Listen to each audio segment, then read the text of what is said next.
Pass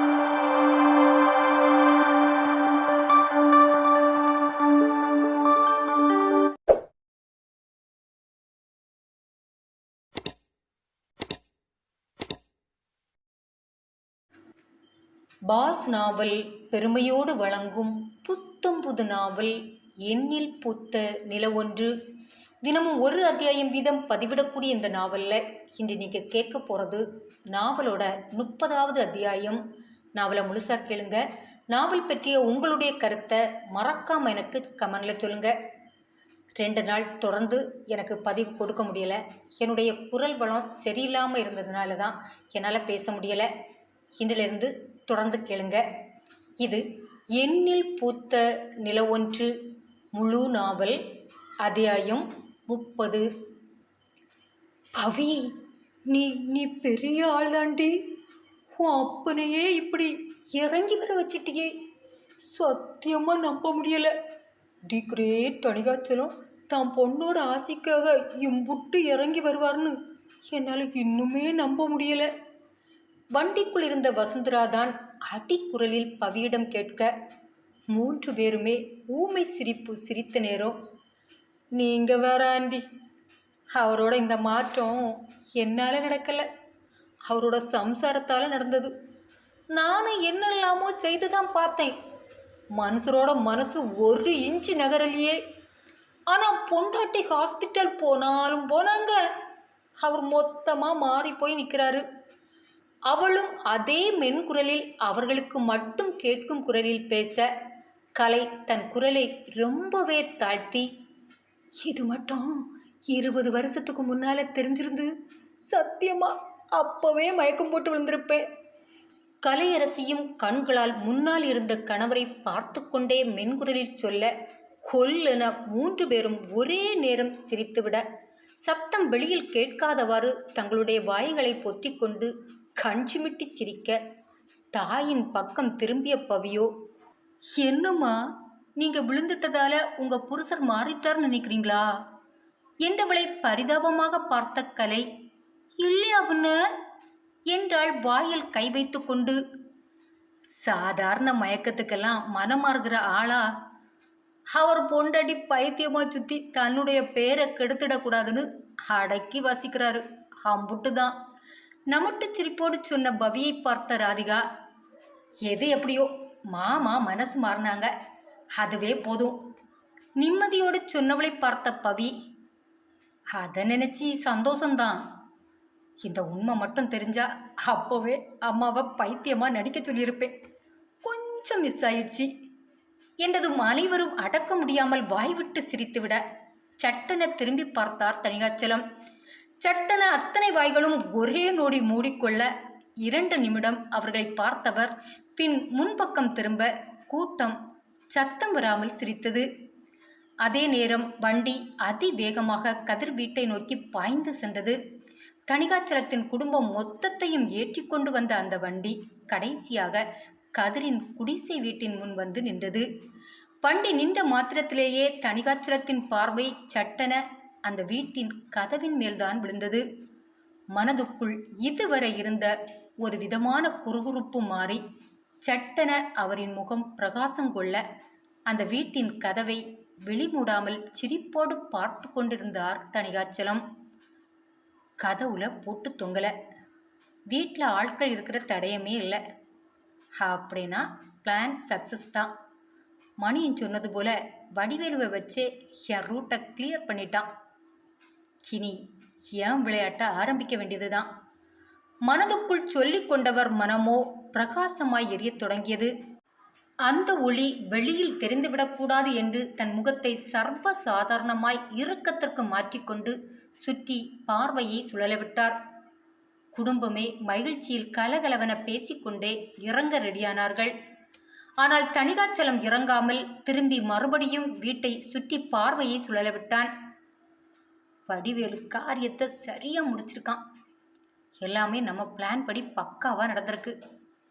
அப்படி இருக்க இந்த மணியை ஏன் எனக்கு ஃபோன் பண்ணலை? ஒருவேளை வந்து பார்த்து சந்தோஷப்படட்டும்னு விட்டுருப்பானோ? இருக்கும். நாமளும் நம்ம பர்ஃபார்மன்ஸை சரியாக கொடுத்துட வேண்டியதுதான். மனதுக்குள் எண்ணியவர் இதுவரை இருந்த குழப்பத்தை ஓரங்கட்டி வைத்துவிட்டு மிக மிக உற்சாகத்தோடு கீழே இறங்கினார். எத்தனை குடும்பத்தை ஊற விட்டு ஓட வைத்திருக்கிறார். அப்படி ஓடிய யாரையுமே நின்று நிதானமாக அவர்கள் செயல்பட இவர்கள் யாரும் விடுவதே இல்லையே. வீட்டுக்குள் இருந்து எந்த பொருளையும் எடுக்க விடுவதில்லை. கதவை பூட்டி சாவி எடுக்கும் அளவு அவர்களை நிதானமாக இருக்க விட்டதும் இல்லை. இவர்கள் அராஜகத்துக்கு பயந்து எல்லாவற்றையும் போட்டது போட்டபடி ஓடியவர்கள்தான் அதிகம். அதனால்தான் இந்த வீட்டின் கதவும் பூட்டப்படாமல் இருக்கவும், கூடவே தான் வருவது தெரிந்தும் வரவேற்க வெளியில் ஆட்கள் யாரும் காத்து இல்லாதிருப்பதை வைத்தும் தணிகாச்சலம் தன் திட்டம் சரியானபடி செயல்படுத்தப்பட்டு விட்டது என்பதை உணர்ந்தார். மனதுக்குள் மணியனை புகழ்ந்தும் கொண்டார். வழி தெரியாமல் திணறிக் கொண்டிருந்த போது கடைசியாக அவன் காட்டிய வழியல்லவா வெற்றி பெற்றிருக்கிறது. உள்ளத்துக்குள் ஜெயித்துவிட்ட சந்தோஷத்தில் தணிகாச்சலம் நின்றபோது அதிர்ந்து போய் வீட்டை பார்த்தாள் பவி. மனதில் இனம் புரியாத ஒரு வலி படர்வதை அவளால் தடுக்க முடியவில்லை. அந்த வீட்டையே வைத்த கண் எடுக்காமல் பார்த்து கொண்டிருந்த பவியிடம், என்னடி இதுலையா கதர் குடும்பம் இத்தனை வருஷம் இருந்துச்சு என ராதிகா ஆற்றமாட்டாமல் கேட்டாள். அவளை திரும்பி பார்க்காமல் அவளிடம் எதுவும் பேசாமல் இருந்தாலும் பவியின் மனதிலும் அந்த எண்ணம்தான் வந்து சென்றது. கதிர் இத்தனை வருடம் வாழ்ந்த வீட்டை இயலாமையோடு பார்த்தாள். இந்த நொடி அவன் தனக்காக எவ்வளவு கஷ்டப்பட்டிருக்கிறான் என்பது புரிந்தது. கண்ணீர் நொடி பொழுது முட்டிக்கொண்டுதான் வந்தது. என்றாலும் மனதின் ஓரத்தில் ஒருவித நிம்மதி பரவியது. இது எல்லாமே இன்னும் சில நாளில் மாறிடும். இந்த எண்ணம் வந்ததுமே அவள் பார்வை அடுத்து தந்தையின் மீதுதான் நிலை பெற்றது. அவர் முகமோ எவ்வித சலனமும் இல்லாதிருப்பதைக் கண்டதும் நிச்சயம் அவருக்கு இந்த இடத்தில் நிற்க வலிக்கத்தான் செய்யும் என்பது அவளுக்கு தெரிந்தது. தந்தையை கூட்டி வந்து இப்படி ஒரு இடத்தில் நிப்பாட்டி வைத்தும் அவரை வரவேற்க யாரும் இல்லையே என்ற எண்ணம் பவிக்கு எரிச்சலை கொடுத்தது. வருகிறோம், ஹாஸ்பிட்டலிலிருந்து கிளம்பி வீட்டிற்கு வந்து விடுங்கள் என்று சொன்ன பிறகும் வரவேற்க வாசலில் யாரும் இல்லாமல் இருப்பதைக் கண்டதும் மனது துவண்டு போக தாயையும் தந்தையையும் மாறி மாறி பார்த்தாள். வழக்கத்திற்கு மாறாக தந்தையின் முகத்தில் ஒருவித சிரிப்பு தாண்டவமாட அதை பார்த்தவளுக்கு மனசு வலித்தது. அவரின் சந்தோஷத்திற்கான அர்த்தம் தெரியாமல், அப்பா மனசு மாறி வந்திருக்கிற இந்த நேரம் போய் சொதப்புறானே, இவனை என்ன செய்ய? மனதுக்குள் நொந்தவள் ஓடி தந்தையின் அருகில் வந்து, சாரிப்பா சாரி, அவன் ஹாஸ்பிட்டல்ல இருந்து அப்பாவை கூட்டிட்டு வரல போல. நான் ஃபோன் பண்ணுறேன்ப்பா, அவனை சீக்கிரம் வர சொல்கிறேன். படபடப்பாக கூறியவள் அதே படபடப்போடு செல்லை எடுத்து கதிர் எண்ணுக்கு அழைக்க அது நாட் ரீச்சபிள் என்று சொல்லி அவள் மனதில் கிளியை விதைத்தது. திரும்ப திரும்ப முயற்சி செய்தாள். அது மறுபடியும் மறுபடியும் அப்படியே வர கோபத்தில் காலை தரையில் உதைத்தவள் முணுமுணுத்து கொண்டே, இவன் இந்த நேரம் எங்கே போய் தொலைஞ்சான்? ஃபோனு கூட சரியாக பார்க்க மாட்டானா? மனதுக்குள் கடுகடுத்து கொண்டு செல்லையே வெறித்து பார்த்த பவி பக்கத்தில் நெருங்கி வந்த ராதிகா, என்னடி வீட்டில் யாரும் இருக்கிறது போல தெரியலையே என்றவளுக்கு பதில் சொல்ல தெரியாமல் குழம்பி நின்ற பவி மறுபடியும் அவன் நம்பருக்கு அடித்தாள். அது பழையதுபடியே சொல்ல கடுப்பின் உச்சத்திற்கு சென்றாள். பெண்கள் அத்தனை பேரும் கிசுகிசுப்பாய் ஏதேதோ பேச ஆரம்பிக்க இது அத்தனையும் ஊமை சிரிப்போடு பார்த்து கொண்டு உள்ளுக்குள் ஒருவித திமிரோடு நின்று கொண்டிருந்தார் தணிகாச்சலம். உள்ளத்துக்குள் அப்படி ஒரு சந்தோஷம். ஆனால் வெளியில் எதுவும் படிக்க முடியாத நிலையில் ஒரு முகத்தை குடும்பத்திற்கு முன் காட்டியவாறு நின்றிருந்தார். இது தெரியாமல் தந்தையை கூட்டி வந்து அவமானப்படுத்தி விட்டேன் என்ற குற்ற உணர்வில் பவி நெளிந்தவாறே நேரத்தை கடத்தி கொண்டே அவரை பரிதாபமாக பார்த்தாள். ஆனாலும் கதிர் குடும்பம் வருவதற்கான எந்த அறிகுறியும் இல்லை. இதற்கு மேல் தந்தையை காக்க வைக்க வேண்டாம் என எண்ணியவள் அவர் அருகில் வந்து, சாரிப்பா, அவனை பிடிக்க முடியல, செல்லை எங்கேயோ வச்சு தொலைச்சிட்டான்னு நினைக்கிறேன். தெரியலப்பா, வேற யாரோட நம்பரும் கூட எனக்கு தெரியாது. நாம் வேணா ஊருக்கு கிளம்பிடுவோமா? அப்புறமா பேசி அவன் குடும்பம் வீட்டில் இருக்கிற நேரமாக பார்த்து வரலாம். இந்த கவலையோடு சொன்ன மகளை ஒரு சிரிப்போடு எதிர்கொண்டவர் கனிந்த குரலில், எதுக்குமா? உன் அம்மா ஆசைப்பட்டு முதல் முறையாக அதை நிறைவேற்றி வச்சுடுவோன்னு கூட்டிகிட்டு வந்திருக்கேன். அதை நிறைவேற்றாமல் எப்படிம்மா திரும்பி போகிறது? அதான் நீ விஷயத்தை அவங்கள்ட்ட சொல்லிட்டல்ல. நாம் வருகிறது தெரியும் தானே. அவங்க வந்துடுவாங்க. நாம் கொஞ்ச நேரம் வெயிட் பண்ணுவோம் என்றவரை நம்ப முடியாமல் அதிர்ந்து போய்தான் சந்துரு பார்த்தான். அவனுக்கு இந்த தந்தை ரொம்ப புதிதல்லவா? இவர் இப்படி பேசக்கூடிய ஆளே இல்லையே. இது எப்படி? அதிர்ந்து பார்த்தவன், இது இது இவரோட நிஜ முகமா இல்லை பொய் முகமா என கூர்ந்து அவர் விழியை பார்க்க ஆரம்பித்தான். மற்ற எல்லாருமே இவரின் சூழ்ச்சி பற்றி தெரியாததால் வியந்து போய்தான் பார்த்தனர். கூடவே ரொம்ப நிறைவோடு தந்தையை பார்த்தவள், அப்ப சரிப்பா, நீங்களும் அம்மாவும் காருக்குள்ளே வெயிட் பண்ணுங்க, அவங்க வந்த பிறகு நான் கூப்பிடுறேன் என பவிதான் அவசர அவசரமாக சொன்னாள். ஆனால் தணிகாச்சலம் நிதானமாக, மிக மிக நிதானமாக, எதுக்குமா, நாங்களும் உங்கள் கூடவே நிற்கிறோம். கொஞ்ச நேரம் நிற்கிறதுல என்னவாகிட போகுது என்றாரே பார்க்கலாம். சந்துரு அதிர்ந்து தான் விழித்தான். என்ன இது? இவர் இவர் இப்படி பேசுறாரு? இப்படி பேசக்கூடிய ஆளே இல்லையே இவர். நினைத்து முடிக்கவில்லை. தணிகாச்சலம் மகனின் உள்ள கேள்வி புரிந்ததாலோ என்னவோ சட்டென திரும்பி மகனை பார்த்தார். அவர் ஒற்றை பார்வையிலே சந்துருவுக்கு விஷயம் புரிந்து விட்டது. ஆகா, அப்படின்னா இதுவும் விளையாட்டு தானா? அப்பா பவிட்டையே விளையாட ரெடி ஆயிட்டாரா? இது தெரியாம தான் இந்த பக்கிங்க இம்புட்டு சந்தோஷப்பட்டுச்சா? அதானே பார்த்தேன், இவராது இவரோட குணத்தை மாத்துறதாவது. கடவுளே, இப்போ இப்போ இங்க இங்க என்ன நடக்க போகுது? இல்லை எல்லாத்தையும் முடிச்சு வச்சுட்டு தான் வந்து இங்கே நிற்கிறாரா? தெரியலையே. இப்போ என்ன பண்ணுறது?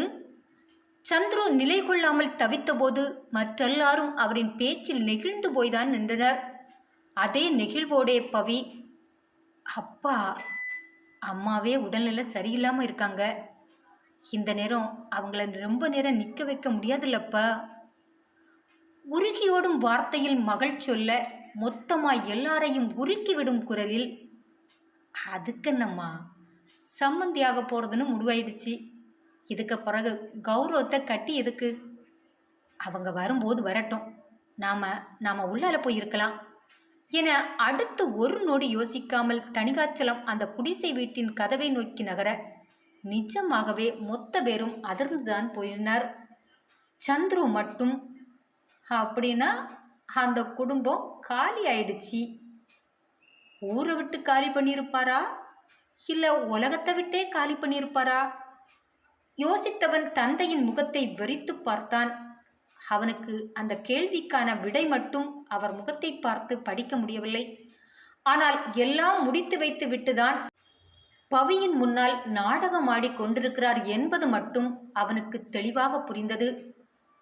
இது தெரியாமல் அந்த கூட்டத்தினர் மனங்களிலோ, மனைவியோட மனநல பாதிப்பு ஒரு கணவரை இந்த அளவு மாறிப்போகச் செய்யுமா என்றுதான் நினைத்து கொண்டது. கூடவே செய்யுதே தி கிரேட் தணிகாச்சலம், அதுவும் பிறர் மேல துள்ளி அளவு கூட இறக்கம் சுரக்காத ஒரு மனுஷர்கிட்ட மனைவியோட இந்த பாதிப்பு மாற்றம் பெறச் செய்திருக்கிறதே என்றுதான் நினைக்க முடிந்தது அவர்களால். தணிகாச்சலத்தின் உண்மை முகம் தெரியாமல் மொத்த பேரும் இங்கு வெளியில் அதிர்ந்து போய் நிற்க உதட்டில் மர்ம புன்னகையோடு அந்த வீட்டுக்குள் நுழைந்தார் தணிகாச்சலம். அந்த குட்டி வாசலில் தன் 6 அடி உடலை வளைத்து உள் வந்தவர் கண்கள் நொடி பொழுதில் மாற்றம் பெறத் தொடங்கியது. முகம் முழுவதும் அதிர்ச்சி ரேகைகள் அப்பட்டமாக தெரிந்தது. எதுவோ ஒரு கனமான பொருள் அவர் தலை மீது விழுந்து விட்டது போல அடுத்த அடி எடுத்து வைக்க முடியாமல் அப்படியே உறைந்து போய் நின்றுவிட்டார். அவரை தொடர்ந்து பின்னால் வந்த சந்துருவோ அதிர்ந்து நின்ற தந்தையை குழப்பமாக பார்த்தவன், சட்டென அவர் கண்களை இந்த அளவு அதிர்ச்சியடைய செய்தது எது என தெரிந்து கொள்ள அவர் முன்னால் பார்த்தான். வடிவேலு காலுக்கு மேல் காலு போட்டுக்கொண்டு கம்பீரமாக அவர் முன் அமர்ந்திருந்தான். அவன் காலுக்கு கீழே குத்துக்கால் போட்டு பவ்யமாக உட்கார்ந்திருந்தான் மணியன். அவர்கள் மறுபுறம் சுவரின் ஓரத்தில் முனுசாமி சாய்வு நாற்காலியில் சாய்ந்து படுக்க வைக்கப்பட்டிருந்தார். அவர் அருகில் கௌரியும் கதிரும் நின்றிருந்தனர். கணேசன், காளி என சில நண்பர்கள் மட்டும் வடிவேலுவின் பின்பகுதியில் நின்றனர். ஓ, சம்பவம் நிகழ்த்த இவங்களையும் வர சொல்லிட்டாரா எண்ணிய சந்துரு. இல்லையே, அப்படி வர சொல்லியிருந்தா இவர் அதிர்ச்சியாக மாட்டாரே. அப்படின்னா இது இவரே எதிர்பார்க்காததா இருக்கும். அப்படிதான் இருக்கும். இல்லைனா இவர் இப்படி அதிர்ச்சியாக மாட்டாரு. வடிவேலு இப்படி அப்பா முன்னால உட்கார மாட்டானே. கூடவே அப்பா முன்னால கம்பீரமா நிற்கக்கூடிய மணியை இப்படி முட்டி போட்டுட்டு வடிவேலுக்கு கீழே உட்கார மாட்டானே.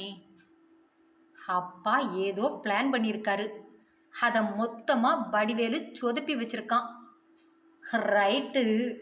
அதுதான் வெளியில பிரகாசமா எரிஞ்ச முகம் உள்ளால வந்ததும் பேய் அரைஞ்ச தினுசுல மாறுதா. இப்போ இங்க பவிக்கு ஃபேவரா நடக்க போகுதா இல்ல வடிவேலுக்கு ஃபேவரா நடக்க போகுதா? ஆக மொத்தத்துல இன்று வீட்டில் போல ராதிகாவோட நச்சரிப்புல நான் சாக போறது கன்ஃபார்ம். சந்துரு எதுவும் கேட்காமலே சூழலை கிரகித்து கொண்ட நொடி மற்ற எல்லாரும் அந்த குடிசை வீட்டிற்குள் நுழைய தொடங்கினர்.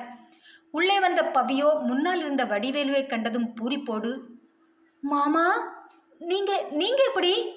விழிகளை விரித்து வியப்பு மேலிட முன்னால் நின்றவளின் அருகில் வந்த வடிவேலு, மாமா தான் வர சொன்னாங்க என ஒரு மார்க்கமாக சொல்லிவிட்டு தணிகாச்சலம் பக்கம் திரும்பி, இல்ல மாமா என கேட்ட விதத்தில் தணிகாச்சலம் உடலே ஒரு நொடி ஆட்டங்கண்டது. அவர் முகமோ வியர்வையில் நனைந்து போய்விட்டது.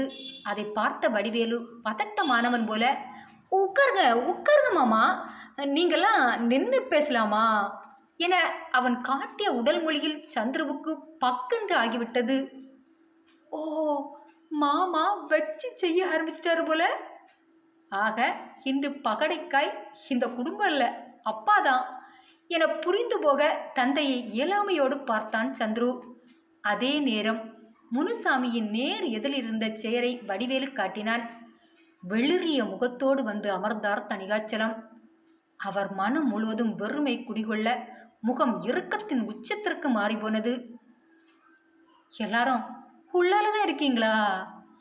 இம்புட்டு பேர் இருந்தும் கொஞ்சம் கூட சத்தம் வெளியில வரல. என்ன இந்த மௌன விரதமா என வாயாடி கொண்டே உள்ளே வந்த ராதிகா பவியின் அருகில் நின்று கதிரை பார்த்து சிரிக்க அவனும் மெலிதாக சிரித்து கொண்டான். அவளை தொடர்ந்து உள்வந்த கலையும் வசுவும் தணிகாச்சலத்தின் பக்கத்தில் போய் நின்று கொண்டனர். முதல் பேச்சாக கலைதான் வாயை திறந்தாள். அப்பாவுக்கு இப்போ எப்படிமா இருக்கு? கௌரியை பார்த்துதான் கேட்டாள். நல்லா இருக்காங்க ஆண்டி என்றதும் சட்டென வாய் திறந்த வடிவேலு, என்ன நீங்க இப்படி பேசுறீங்க? அத்தைன்னு உரிமையா கூப்பிடுங்க. அதான் மாமாவே இவ்வளவு இறங்கி வந்து முன்னால உட்கார்ந்துட்டாரே, அப்புறமும் எதுக்கு ஆண்டின்னு கூப்பிட்டுட்டு? இல்ல மாமா என கிண்டலோடு தணிகாச்சலத்தை பார்க்க சர்வமும் ஒடுங்கி போயிருந்த தணிகாச்சலம் நிமிர்ந்து ஒரு அனல்கக்கும் பார்வையை வடிவேலு மேல் வீச, என்னங்க என்னங்க நீங்க அமைதியா இருக்கீங்க? வாய் திறந்து சொல்லுங்க. சமந்தி குடும்பம் ஆர்வமா பார்க்குதில்ல. தணிகாச்சலத்தின் வழி புரியாமல் சிரித்து கொண்டே கலை சொல்ல அவளை ஒருமுறை நிமிர்ந்து பார்த்தவர் என்ன நினைத்தாரோ முகத்தை அப்படியே வைத்துக்கொண்டு என்றார். அவரின் இந்த ஒரு வார்த்தையே முனுசாமியின் குடும்ப மொத்தத்தில் மகிழ்வை விதைக்க, சந்தோஷம் அப்படின்னா இனி நான் முறை சொல்லியே கூட்டுறேன் என்ற கௌரியை பார்த்து சிரித்த கலை, நாங்கள் வந்ததே நாளைக்கு என் பொண்ணு கட்டி இருக்கிற ஹாஸ்பிட்டல் திறப்பு விழாவுக்கு உங்களை அழைக்க தான் என்றதும் வடிவேலு, என்னக்கா நீங்க இப்படி அழைக்கிறீங்க? முறை வேணாமா என்றவன் அவன் பின்னால் இருந்து கம்பு பையை எடுத்து அதனுள் இருந்த தாம்பூலத்தட்டை வெளியில் எடுத்து அதன் மேல் கொண்டு வந்த வெற்றிலை, பூ, பழம் என மேற்கொண்டுள்ள பொருட்களையெல்லாம் பரப்பி வைத்து அதன் மேல் குங்குமமும் மஞ்சளும் தடவிய அழைப்பிதழை வைத்து தணிகாச்சலம் முன் நீட்ட, மணியனை இதுவரை முறைத்து கொண்டே நின்றிருந்த தணிகாச்சலத்தை பார்த்த வடிவேலு, டேய் நீயும் பின்னால நிக்கணும்னு மாமா ஆசைப்படுறாரு போல. ஓடு ஓடு, பின்னால போய் நில்லு என தன் முன்னால் குத்துக்கால் போட்டு அமர்ந்திருந்த மணியனை வடிவேலு விரட்ட, அப்பாடா நல்ல வேளை, இப்பவாவது எழும்ப விட்டானே. நேற்று மதியம் இப்படி உட்கார வச்சது காலெல்லாம் மரத்து போச்சு. மனதுக்குள் வெறுத்து போய் சப்பானி போல காலை வைத்து கொண்டு வந்து தணிகாச்சலத்தை பயத்தோடு பார்ந்தவாறே அவர் பின்னால் வந்து நின்று கொண்டான் மணியன். அவனையே ஓரக்கண்ணால் இதுவரை முறைத்த தணிகாச்சலத்தின் முன் தாம்பூலத்தட்டை நீட்டிய வடிவேலு, வாங்கிக்கோங்க மாமா, உங்க பொண்ணோட ஆசைப்படி நீங்களே அவங்கள தாம்பூலத்தட்டை கொடுத்து இன்வைட் பண்ணுங்க, சரிதானே பவி என பவியை கஞ்சிமிட்டி சிரிப்போடு வடிவேலு கேட்க, கண்ணிறைய நீரோடு முகமெல்லாம் மகிழ்வோடு உததோடு துடிக்க ஆமா என்பது போல தலையசைத்தாள் பவித்ரா. நெகிழ்ந்து நின்ற மகளையும் நிறைவோடு நின்ற மனைவியையும் துடிப்போடு நின்ற வடிவேலையும் அதிர்ந்து நின்ற மகனையும் ஒருமுறை பார்த்தவர் ஒரு வார்த்தை கூட சொல்லாமல் வடிவேலு கையில் இருந்த தாம்பூலத்தட்டை வாங்கினார். அதே நேரம் கதிர் உதவியோடு மெல்ல மெல்ல எழுந்து நின்ற முனுசாமி சந்தோஷத்தோடு தணிகாச்சலத்தை பார்க்க நொறுங்கிய இதயத்தோடு வடிவேலு மேல் கொலை வரி பார்வையை செலுத்தியவாறு அவர் முன் அந்த தட்டை நீட்டினார் தணிகாச்சலம். என்ன மாமா, என்னையே பார்த்தா எப்படி? உங்க சம்மந்தியை பார்த்து வாய் நிறைய சந்தோஷத்தோடு அழைச்சாதானே நல்லா இருக்கும், இல்ல பவி என்றதும் தணிகாச்சலம் பெருமூச்சு ஒன்றை விட்டு தன்னை நார்மலாக்கி கொண்டு, எல்லாரும் திறப்பு விழாக்கு வந்துடுங்க என சொல்லியவாறு முனுசாமியை பார்க்க அவரின் அகமும் புறமும் குளிர்ந்தது போல அவர் முகத்தில் அப்படி ஒரு பரவசம். நம்ம வீட்டு ஃபங்க்ஷனுக்கு நாங்கள் வராமல் எப்படி? சரியான நேரம், கண்டிப்பாக வந்துடுறோம் என்றதும் சட்டென திரும்பிய தணிகாச்சலம் மனைவியை பார்த்து, அப்போ கிளம்பலாமா என கேட்க, என்ன மாமா அதுக்குள்ளே புறப்பட்டா எப்படி? சம்மந்தி வீட்டுக்கு வந்துட்டு கை நினைக்காம போலாமா? அது தப்பில்ல கதிர், அதான் ரெடி பண்ணி வச்சிருக்கீங்களே, எல்லாத்தையும் எடுத்துட்டு வாங்கப்பா, சாப்பிட்டுட்டே கிளம்புவோம் என்றவனை திரும்பி பார்த்து முறைத்தவர், அதெல்லாம் வேற ஒரு நாள் பார்த்துக்கலாம் என்றவாறு அவர் திரும்பி நடக்கத் தொடங்க, என்ன மாமா இப்படி பேசுறீங்க? முதலாக உங்கள் சம்மந்தி வீட்டுக்கு வந்துட்டு சாப்பிடாம போனா எப்படி? அவங்க மனசு வேதனைப்படாதா? அதில் வேற இதுக்கு மேலே இங்கே வர என்ன காரணம் இருக்குது? நாளைக்கு திறப்பு விழா, இவங்க எல்லாருமே அங்கே வந்துடுவாங்க. மறுநாள் மேரேஜ், முருகன் கோயிலில் தாலி கட்டிட்டு பொண்ணை கூட்டிட்டு இங்கேயா வருவீங்க? இல்லை தானே? பவி அவங்களுக்காக கட்டி இருக்கிற வீட்டுக்கு தானே கூட்டிகிட்டு போவோம்.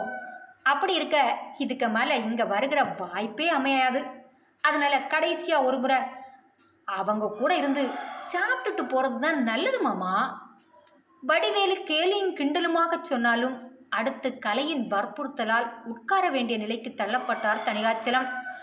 வடிவேலுவை காலுக்கு மேல் கால் போட்டு அமர்ந்தவாறு இந்த குடிசைக்குள் பார்த்த நொடியே விஷயம் கைமீறி போய்விட்டதை உணர்ந்து விட்டார் தணிகாச்சலம். எதை தான் செய்யக்கூடாது என அவர் நினைத்தாரோ அதையே செய்ய வைத்து விட்டான் இந்த வடிவேலு. இதற்கு மேல் இந்த பிச்சைக்கார வீட்டில் சாப்பாடு. தணிகாச்சலம் நொந்து நூலாகி போனார். அவரால் அந்த இடத்தில் நிற்கக்கூட முடியவில்லை. பல்லை கடித்து கொண்டுதான் சேரில் அமர்ந்தார். சந்துருவுக்கு தவிர வேறு யாருக்கும் அவரின் மனக்குமுறல் புரியவே இல்லை. மிக மிக சந்தோஷத்தோடு கதிர் குடும்பத்தினரோடு உரையாட ஆரம்பித்து விட்டனர். கௌரி சமைத்து வைத்திருந்த அத்தனையும் காலுக்கு எடுத்து கொண்டு வர கதிர் அவளுக்கு உதவி செய்தார். அந்த சின்ன வீட்டில் எல்லாரும் ஒரே நேரம் உட்கார்ந்து சாப்பிட முடியாது. எனவே வடிவேலுவின் நண்பர் பட்டாளம் முன்பகுதிக்கு வெளியேறி செல்ல கதிர் தந்தையை அழைத்து கொண்டு உள்ளே கட்டிலில் கொண்டு அமர வைத்து படுக்க உதவினான். அதே நேரம் உள்வந்த பவி, எப்படி மாமா, வலி குறைஞ்சுதா என நலம் விசாரிக்க ஆரம்பிக்க ஹாலில் நின்ற வடிவேலோ, வாங்க மாமா, உங்களுக்கு தான் கை கழுவாம சாப்பிட்றது பிடிக்காதுல்ல என ஊமை சிரிப்போடு அவரை நகர்த்தி கொண்டு பின்பக்கம் கூட்டி வர, இதுவரை அவர் மனதுக்குள் கொழுந்து விட்டு எரிந்த கோபம் விசுரூபம் எடுக்க அவன் கைக்குள் இருந்த தன் கையை உருவியவன், என்னடா கமுக்கமாயிருந்து என் காலை வாரி விட்டுட்டல்ல?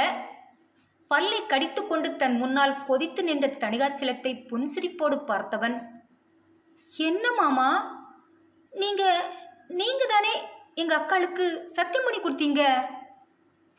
அந்த சத்தியத்தை தானே நான் நான் நிறைவேற்றியிருக்கேன். இதுக்கு போய் கோவப்படுறீங்க? நெளிந்து கொண்டு சின்ன குழந்தை போல முகத்தை வைத்துக்கொண்டு சொன்ன வடிவேலுவை கொலை வெறியோடு பார்த்தவர், என்ன நக்கலா? அடியில் இப்படி ஒரு ஆப்பை வச்சுட்டு என்கிட்ட நல்ல புள்ள போல நடிச்சிருக்கா, அப்படிதானே?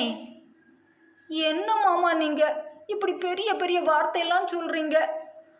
உங்கள் சத்தியத்தை நிறைவேற்றி வைக்கணும்னு நானும் என் நண்பர்களும் நேற்று முழுசும் தூங்காமல் வேலை பார்த்துருக்கோம். நீங்கள் இப்போ வந்து இப்படி பேசுகிறீங்க? அப்ராணி போல் பேசியவனை அனல் கக்கும் பார்வை பார்த்தவன், வடிவேலு, என்கிட்ட உன் விளையாட்டை காட்டாத என வெடிக்க நொடி பொழுதில் தன் முகத்தை மாற்றியவன், நானா நானா விளையாடுறேன்? நீங்க தான் இந்த வடிவேலு யாருன்னு தெரியாமல் விளையாட ஆரம்பிச்சிட்டீங்க. என்ன மாமா, என்னை விட்டே பவியோட கண்ணா குத்த ரெடி ஆயிட்டீங்க இல்லை? அவளுக்கு ஆப்பு வைக்க நான், எனக்கு ஆப்பு வைக்க யாரை ரெடி பண்ணி வச்சிருக்கீங்க? சீறிக்கொண்டு நின்றவனை சினந்தணித்து பார்த்த தணிகாச்சலம், என்னடா பேசுகிற? நான் உனக்கு எதுக்கு ஆப்பு வைக்க போகிறேன்? உருகிவிடும் குரலில் தான் அவர் சொன்னார், என்ன மாமா, எல்லாரையும் நம்ப வச்சு ஏமாத்துறது போல என்னையும் நம்ப வைக்க பார்க்குறீங்களா? உங்களோட எத்தனை விளையாட்டை பார்த்துருக்கேன். இனியும் நம்ப நான் ஒன்றும் கேனப்பையன் இல்லை மாமா. எனக்கு தெரியும், பவி விஷயத்தில் என்னை வச்சு ஆதாயம் தேடிட்டு எனக்கு வேற ஒரு ஆளை தீர்மானிச்சிருப்பீங்கன்னு. ஆனால் அதுக்கு பயந்து நான் இதை செய்யலை மாமா. பவியை உண்மையாக நேசித்தேன். அவள் கேட்டா என் உசுரை கூட கொடுத்துருப்பேன். அப்படிப்பட்ட என் அக்கா பொண்ணு என்கிட்ட கேட்டது இந்த கதிரை தான். அதை கொடுப்பேன் மாமா, அதை கொடுத்தே ஆவேன். அதுக்காக தான் இதெல்லாமே. நீங்கள் போட்ட ஸ்கெட்சை எப்படி என் பக்கம் திருப்பினையும் பார்த்தீங்கல்ல? இனியாவது இப்படி குதர்க்கமாக எதையும் யோசிக்காமல் பவியோட ஆசையை நிறைவேற்றுங்க. அதுதான் உங்களுக்கு நல்லது. நான் அம்புட்டு தான்ப்பா சொல்லுவேன். சொல்லிவிட்டு வடிவேலு பக்கெட்டில் கிடந்த மகில் நீர் நிரப்பி கையை சுத்தம் செய்துவிட்டு அவன் குடிசைக்குள் நுழைந்து கொள்ள, பேய் அறிந்த தினசில் சிலையாக நின்றிருந்தார் தணிகாச்சலம். அதே நேரம் உள்வந்த வடிவேலுவை பார்த்த பவி, இதுவரை கதிரின் அருகில் இருந்தவள் அவனை விட்டு விலகி இவன் அருகில் வந்து, தேங்க்ஸ் மாமா என்றாள் குரல் கரகரக்க. எதுக்கு இப்போ அழ்ற? அதான் எல்லாம் உன் விருப்பப்படி தானே அமைது. அப்புறம் என்ன? ஆனாலும் உன் அப்பாவையே இறங்கி வர வச்சுட்டா பாரு. என்னால் இப்போ வர நம்ப முடியலை. நான் கூட இந்த புள்ள என்ன நடக்கவே நடக்காத விஷயம் பற்றி பேசுதுன்னு நினச்சேன். ஆனால் நீ சொன்னது போல செய்துட்டா. ஆனால் உண்மையிலே நீ சொன்னது சரிதான் பவி. மாமாவுக்கும் மகான்னா ரொம்ப இஷ்டம்தான் போல, அதான் காட்டிட்டாரே. இந்த அளவு இறங்கி வர வச்சு இந்த குடிசையில் உட்கார வச்சிட்டியே, நீ பெரிய ஆள்தான் என்றதும் அவரை பார்த்து சிரித்தவள், இல்லை மாமா, இந்த மக பாசத்தை விட அப்பாவுக்கு மனைவி பாசம் அதிகம்னு காட்டிட்டாரு. ஏய், எது எப்படியோ உன் ஆசைப்படி மாமா கதிர் வீடு வேற தேடி வந்து அவன் குடும்பத்தை கூப்பிட்டுருக்காருல்ல, உனக்கு சந்தோஷம் தானே? பரம சந்தோஷம் மாமா. இனி அப்பா திறப்பு விழா நேரம் அவங்கள கௌரவப்படுத்தணும். அவங்க பெருமையாக அந்த பூமியில் வந்து இறங்கணும். அவ்வளவுதான் என் ஆசை. சொல்லும் போதே அவள் கண் கலங்கிவிட, ஏய், எதுக்கு இப்போ கண்ணீரை சிந்துரா? இதுவே நடந்திருக்கு, அது நடக்காதா? எல்லாம் உன் விருப்பப்படியே நடக்கும் மாமா. நான் இருக்கேன்ல. எந்த நம்பிக்கையில் அமெரிக்காவிலேருந்து திரும்பி வந்தியோ அந்த நம்பிக்கையை நான் நிச்சயம் காப்பாற்றுவேன். தேங்க்ஸ் மாமா என்றவள் உணர்ச்சி மிகுதியால் அவன் கன்னத்தை கிள்ளி முத்தம் வைத்து கஞ்சிமிட்டி சிரிக்க, பயபுள்ளை என்ன பண்ணுறா என நெளிந்த வடிவேலுவின் உள்ளம் கூச்சத்தில் துள்ளியது. அவனின் முகச்சிரிப்பை பார்த்தவாறே பவி விலக நிறைவோடு வந்து சாப்பாட்டுக்கு முன் அமர்ந்தான் வடிவேலு. சேமா பசிப்பா, எனக்கு முதல்ல சாப்பாடு வைங்க என குரல் கொடுத்து கொண்டே குதூகலமாய் அமர்ந்தவன் அருகில் வந்து அமர்ந்தார் தணிகாச்சலம். அவரை ஏற இறங்க பார்த்த வடிவேலு, பார்த்தீங்களா மாமா, வாழ்க்கை உங்களை எப்படி ஒரு இடத்துல கொண்டு இருத்திருக்குன்னு? என்றவனை திரும்பி தணிகாச்சலம் முறைக்க, என்ன கதிர், வந்திருக்கிற மாமனாரை இப்படியா உபசரிப்பான்? பாரு பாரு, சூடாவி மாமா முகத்திலேயே வேர்த்து போச்சு. நீ முதல்ல அவருக்கு சாப்பாட்டவை. தணிகாச்சலத்தின் கோபத்திற்கு பயந்தவன் போல வடிவேலு பதட்டத்தோடு சொல்ல, சந்திரவுக்கு சோற்றை போட்டு கொண்டிருந்த கதிர் திரும்பி மாமனார் அருகில் வந்தான். அவரை நெருங்கவே அவனுக்கு பயமாக இருந்தது. அவரின் கோர முகத்தை அருகில் இருந்து பார்த்தவன் அல்லவா, அதனாலே நடுக்கத்தோடே தான் அருகில் வந்தான். எடுத்து வை கதிரு, உன் மாமனார் மருமகனோட வீட்டு சாப்பாடா ஒரு கட்டு ரெடி ஆயிட்டாரு.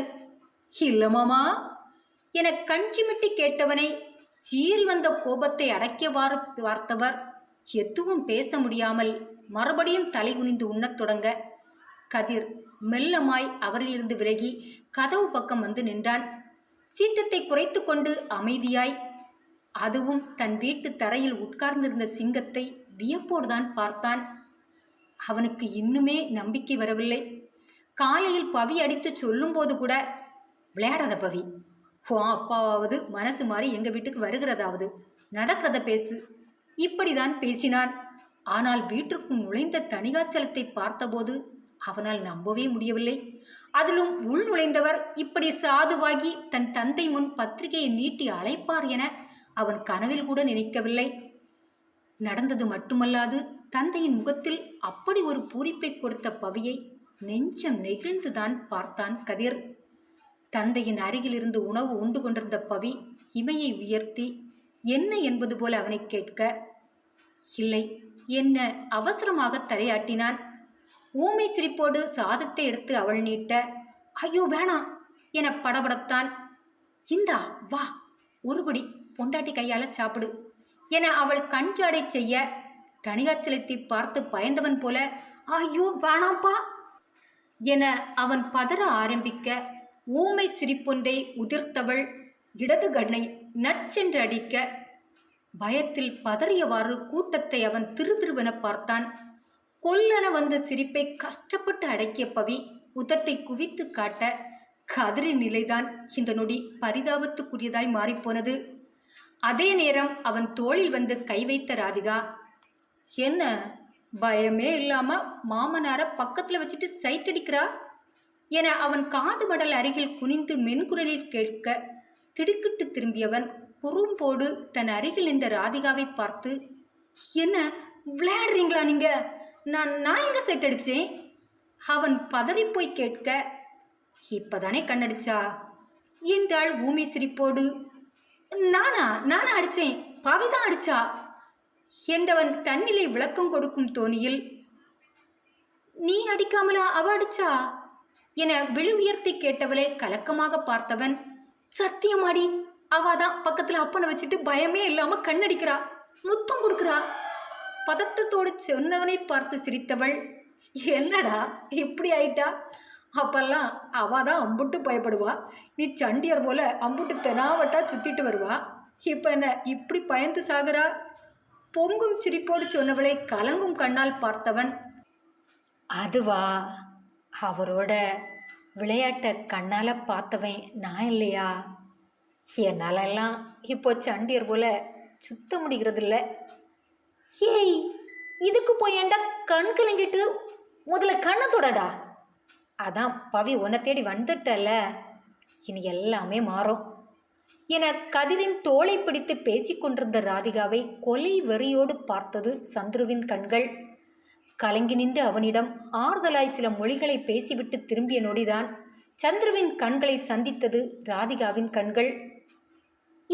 இவையே இம்புட்டு கோவமா பார்க்குறான் என எண்ணியவள் கூர்த்து நின்ற அவன் விழிகள் பதிந்திருந்த இடத்தை பார்த்ததும் சட்டென அவன் தோளிலிருந்த தன் கையை எடுத்து, மச்சானுக்கு அடுத்த ஆளை தொட்டதும் கண்ணு செவக்கிறத பாரு என தனக்குள்ளே சிரித்தவள் நைஸாக அங்கிருந்து நகர்ந்து கொண்டாள்.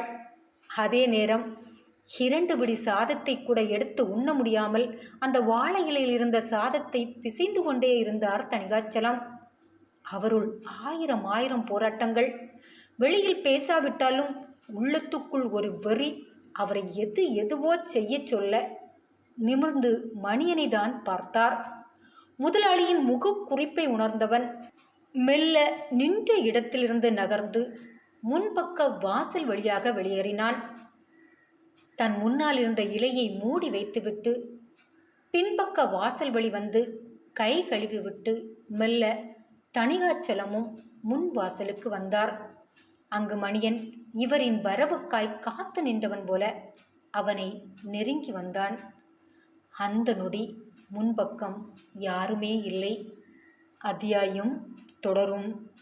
என்ன ஃப்ரெண்ட்ஸ், நாவலோட இந்த அத்தியாயம் எப்படி இருந்தது, உங்களுக்கு பிடிச்சதா அமைஞ்சிருந்ததா என்கிறத மறக்காமல் எனக்கு கமெண்டில் சொல்லுங்கள்.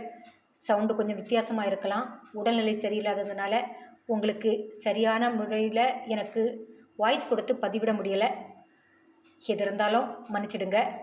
இந்த நாவல் பற்றி உங்களுடைய கருத்தை மறக்காமல் எனக்கு சொல்லுங்கள். நாளைக்கு இந்த நாவலின் அடுத்த பகுதியோடு உங்களை சந்திக்கும் வரை உங்களிடமிருந்து விடைபெறுவது உங்கள் செல்வம்.